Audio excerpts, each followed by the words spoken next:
Joining us now from New York is David Del Conte, campaign lead of the Stop Tigray Famine for Refugee International. David is also a former Ethiopia Deputy Country Director for OCHA. Thank you for joining us on the News Hour. I know that the humanitarian circle, like the journalism circle, is often quite small. What are you hearing from your sources about what's happening in Addis Ababa with the UN workers, and do we know why? Well, thanks for having me. We don't have enough information as to why the detention of UN staff and their children occurred. But given the reports of hundreds, if not thousands, of ethnic Tigrayans arrested in Addis over recent days, one can assume that their arrest is part of the larger issue of ethnic targeting in the country, which both deeply disturbs and is another example of the crisis spreading across the country.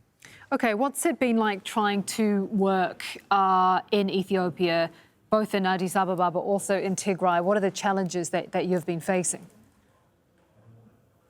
Well, Refugee International is a non-operational advocacy organization, so we don't have staff on the ground.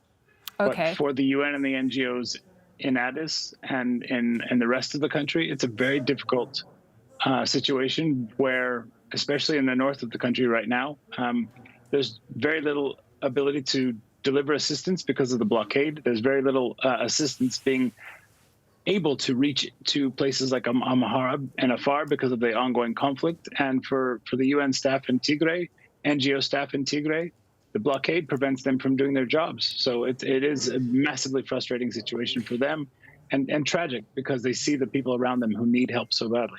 What about even just trying to get information out? I mean, I know we had this UN report come out just a few days ago, which was an investigation done at the request of the Ethiopian Human Rights Commission, which documented numerous violations and abuses from all sides in this conflict. What's your experience been like trying to get information and to verify exactly what has been happening?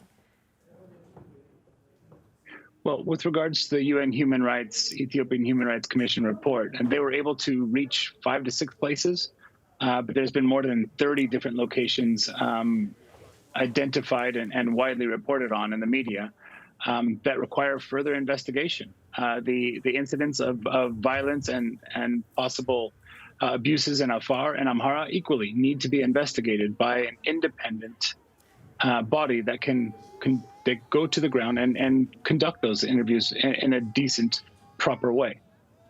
All right. Hey, thank you very much for your time.